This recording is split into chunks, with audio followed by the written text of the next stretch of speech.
TQCQ, Kilo 4 Sierra Delta Victor, Kilo 4, Sheriff's Deputy, Vance County, QRZ. Welcome to QSO.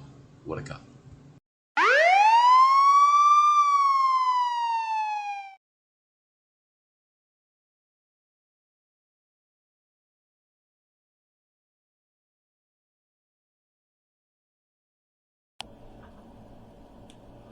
Good morning, good afternoon, good evening. It's Tony.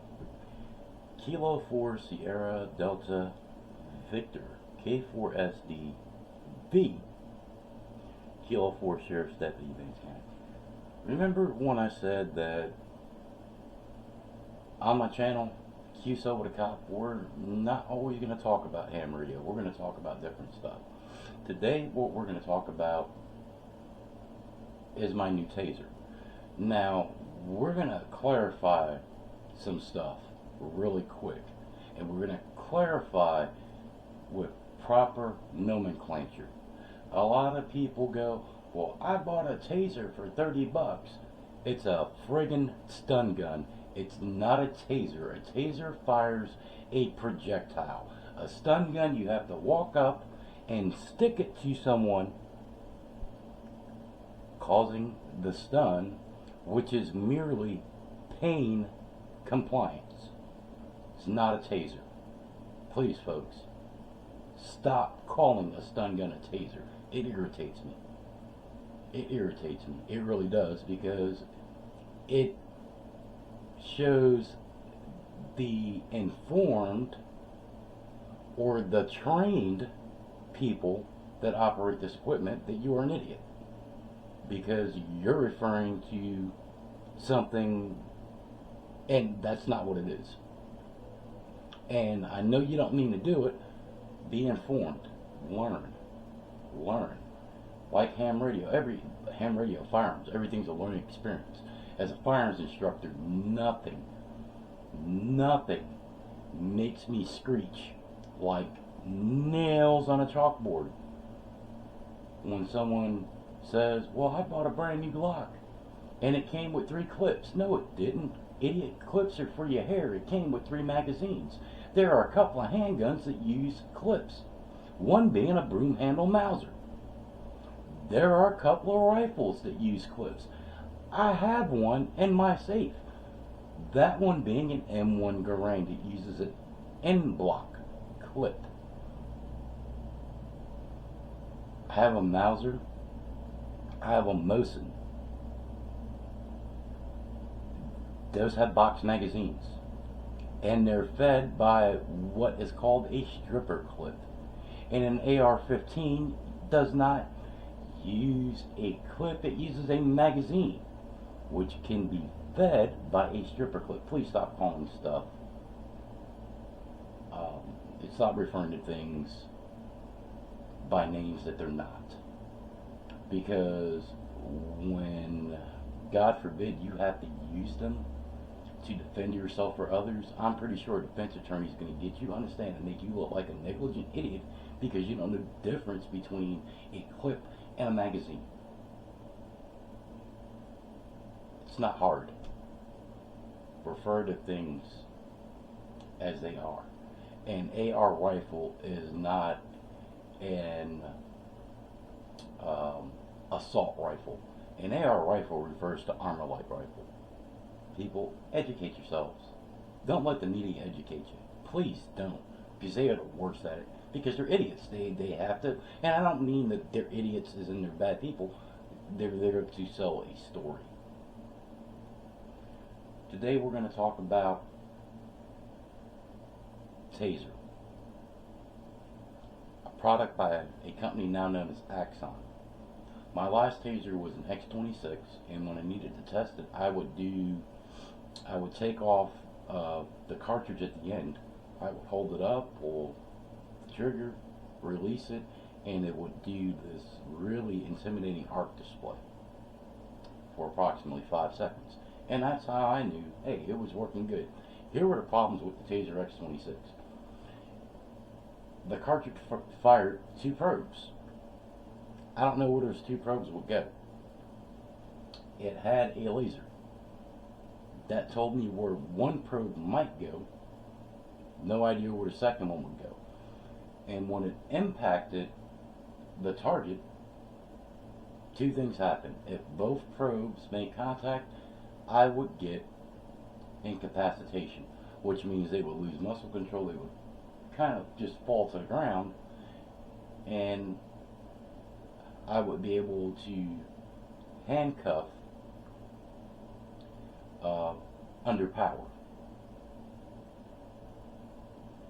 If both probes didn't land, they pretty much got the effect of a stun gun, which was pain compliance. And in order for me to get that incapacitation, I would have to go up and literally drive the device into the person to get that incapacitation. This is the latest and greatest. It's the Taser C10. It has the ability to fire 10 projectiles, a distance greater than 45 feet. Now, let's stop here for a second. This does not replace a firearm. If I'm dispatched to a situation where the target or suspect, I hate calling people subjects because, we're a democracy. We don't have a king or queen in the U.S. When I'm dispatched to one of those situations, if the person, let's say, has a gun, a firearm, I'm not meeting his firearm with this. I'm meeting deadly force with deadly force. This is less lethal, which means it doesn't mean that it's not going to kill anybody. It's just less likely to cause death. Things go wrong, man. Life is, excuse me, a dice roll. They may have something wrong with them where this electricity results in death. However, if they're displaying a firearm, whether it be a handgun, rifle, shotgun, this is off the table for me, automatically.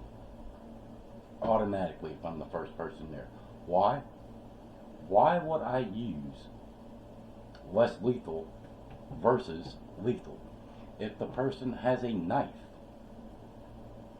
and I'm the first one there, I'm meeting that threat with a firearm. We don't need a stalemate. For those of you that don't know, I'm very good with a knife. For those of you that know some of my background, I'm former military, special operations. I have a special operations background. I can do things to you with a knife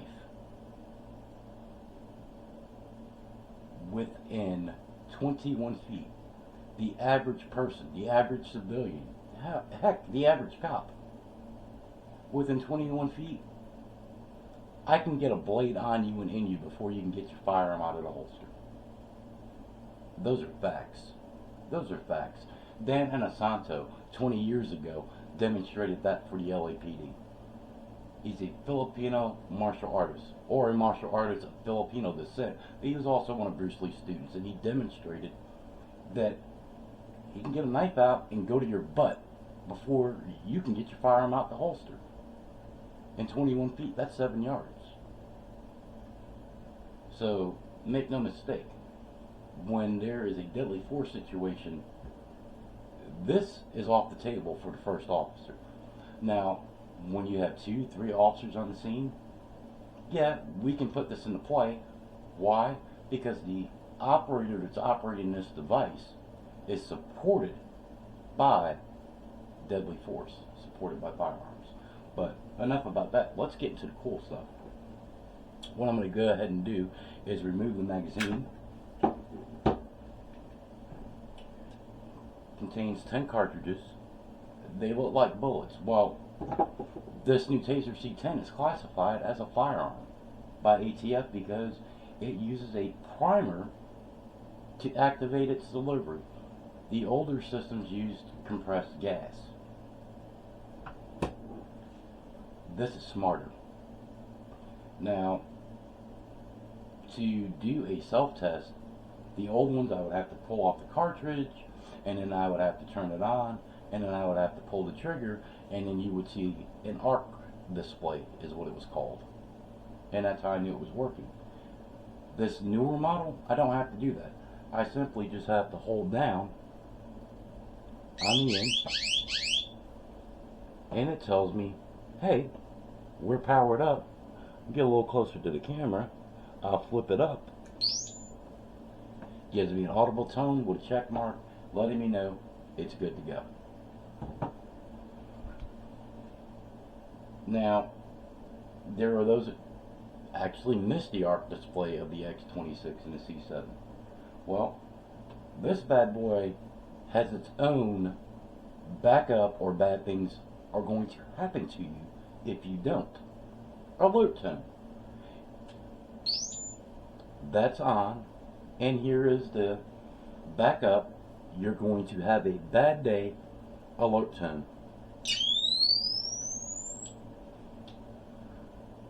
From the other side,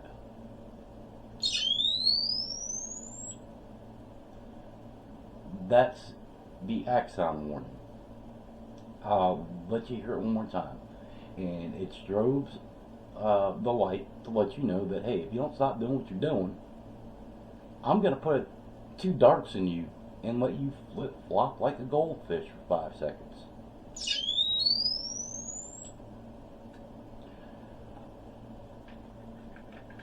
This is the latest and greatest in taser technology. As a law enforcement officer, this is a tool. But what I want civilians and the general public to understand, this in no way replaces a firearm. I have a 9-year-old son to come home to every day. I'm a single father. If I'm the first person on the scene and the person actively has a firearm in their hand, this is off the table for me. This is off the table. We're putting the big boy gloves on. We're going to go firearm to firearm. I need to survive the fight. If they so choose to have me discharge a firearm and end their life, that's their decision, not mine. I have to do what I need to do to protect the general public and protect myself. I tell new cadets that are going to basic law enforcement training in Orchard Academy, when you step into this career field, you need to be clear on one thing. You need to be willing to inflict serious injury, bodily harm, or death on another human being to get them to do what you need them to do to protect not only yourself, but the general public. Now, I know there are some of those that don't agree with what I said. You ain't got to agree. It's what I said. You ain't got to agree with it. You don't have to call 911 when someone's kicking in your door, what I guarantee you do. Guarantee you do. Someone's stealing your property. You don't have to call 911. You can go handle it yourself. But you won't. You're going to call us.